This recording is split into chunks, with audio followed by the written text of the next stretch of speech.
Ilia Topuria is a fighter who simply cannot be disregarded. Ilia Topuria riding that wave. I mean, this guy is the real deal. The kid who has been doing Brazilian Jiu-Jitsu since 4 years old, the kid who has been Greco-Roman wrestling since 7. He's a man that came from nothing but somehow pierced through all of the doubt to achieve the featherweight champ of the world. In a division who has spewed out the most lethal of fighters, Topuria is becoming one of these select few, and his reign of greatness, it's happening beneath our own very eyes. From having an unbeaten fighting streak to overthrowing the greatest to do it, Topuria is simply defying all odds set against him, and he's just heading into his prime. But to achieve this type of greatness, a man needs to be placed in the deepest of trenches. Like Muhammad Ali once said, suffer now and live the rest of your life as champion. And Ilia's uprising is no different. This is the story of how a refugee boy growing up achieved the most prized possessions and achieved the nickname El Matador.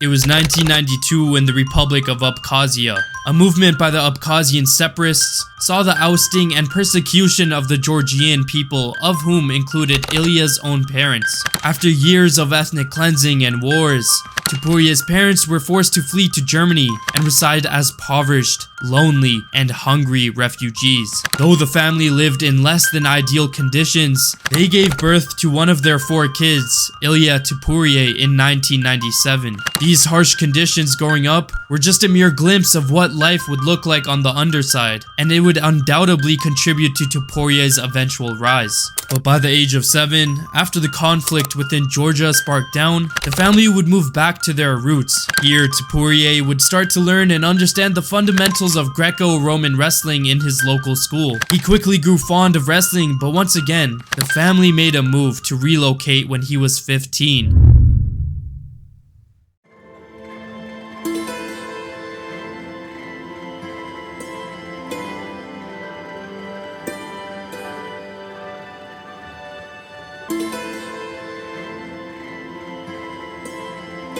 This move for Topuria was not just a geographical shift, but a major life change for him. The instability of his youth and constantly relocating brought its own challenges. He had to adapt to a whole new culture and learn a new language. But it was these very hurdles that would shape the foundation of Ilia's future. In Spain, Topuria was introduced to the art of martial arts, where he would meet his coach, Fran Montiel, where he'd put Ilia through the toughest of training regimens. Topuria's efforts were evident from the outset, and it would lead to him fighting professionally in 2015.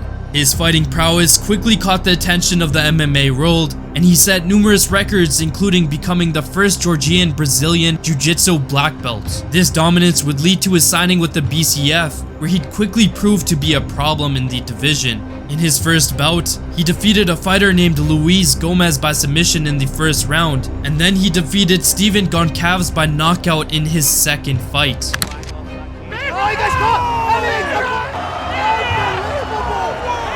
All of these incredible performances, paired with the hunger he had after facing all of the hurdles from his youth, would soon pay off for the Georgian. Topuria signed with the UFC, and his debut fight would come unexpectedly when the promotion would call him up as a replacement fighter.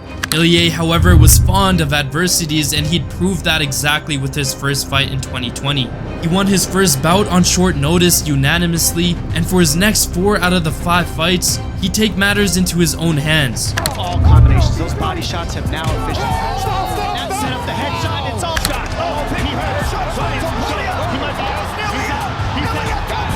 He had a hold of the legs. Look at this. Oh, that's nice.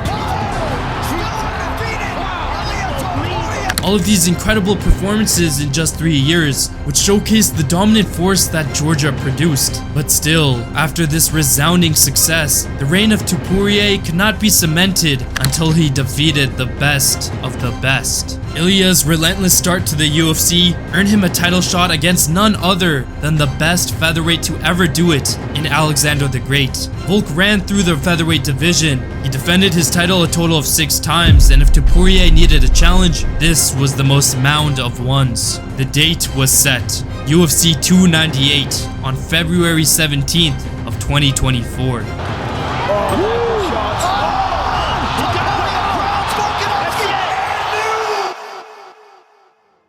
Ilia had done it. To everyone's surprise, he did not just beat, he had dethroned the greatest featherweight in the second round by knockout. Any lingering doubt on his presence now are put to rest, and you simply cannot deny this man. He came into the sport as a wrecking ball, and his pendulum is showing no signs of slowing down. Topuria is set to face Holloway in UFC 308, and if you're a man of spreadsheets and historical data, the average person can deduce the likely winner, although the presence of Holloway cannot be overlooked. The featherweight division is like a shark tank. It always has been, and it will continue to be one. It requires relentless strength and toughness, but a certain type of individual to stay on top, and more specifically, someone who is built in the toughest of conditions. I guess all the roads lead back to that one person, and that man is El Matador. If you enjoyed the video, please be sure to like and subscribe. I post stories and the unseen side of MMA, so if you like this video and want to see similar types of content in the future, be sure to like and subscribe. I love all you guys. Peace.